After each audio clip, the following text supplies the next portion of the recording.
This one is pretty interesting. We have three roommates, let's call them B, G, and J for short, and we are given some free information, right? We know the amount for B was 8% of his income, and we also know that G was 1/3 of the total. The question wants to know the actual dollar value of the total. And when I look at statement 2, I'm thinking there's no way that that's sufficient on its own because we don't have any actual dollar amounts.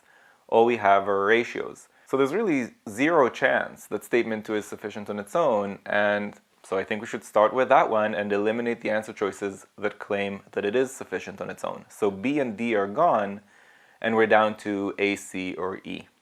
Now I recognize that there is some work that could be done with statement 2, and we may want to make some inferences there, but if statement 1 ends up being sufficient on its own, then any work I do now on statement 2 will have been a waste of time, because the answer would just be A. If 1 is not sufficient on its own, then I'll come back and make whatever inferences I can from statement 2 so that I can combine the statements properly. So let's take a closer look at statement 1 now.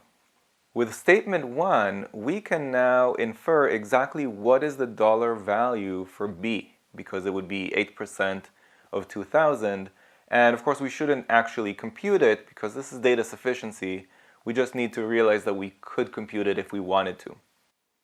So we have the dollar amount for B, but we want the total dollar amount, and all we know is that G is 1/3 of the total, so I guess we could say that B plus J is 2/3 of the total, but I only have the dollar value for B on its own, and I don't know what the split looks like between B and J.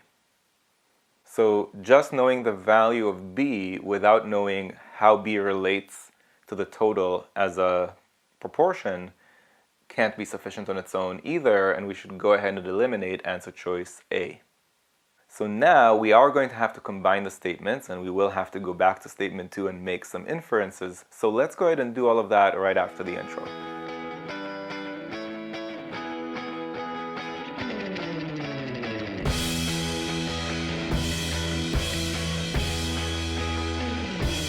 Okay, so let's look at the free info and statement 2 and see how we can combine those pieces of information.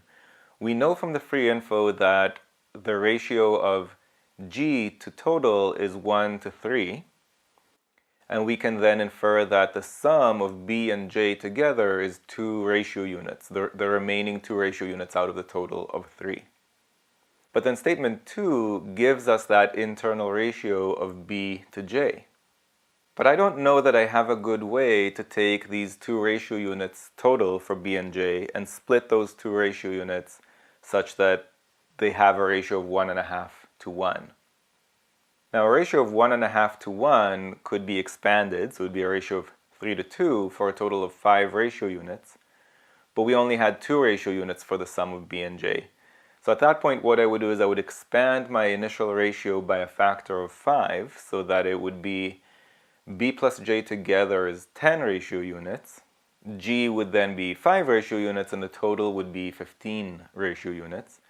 And now that I have 10 ratio units for B plus J combined, I can split those by a ratio of 3 to 2, and I would end up with 6 ratio units for J and 4 ratio units for B. Now remember, from statement 1, we know the actual amount for B. Can we now find the actual total amount? Yes, it would just be 15/4 of the dollar amount for B, whatever that is. So the total amount of money would be 15/4 of 8% of 2,000, and I'm of course not going to compute any of that. At this point I'm very confident that together these statements are sufficient, and the correct answer is C. If you found this video useful, go to quantreasoning.com for a lot more where that came from. You should also click that like button and let me know in the comments below what you'd like me to make future videos about.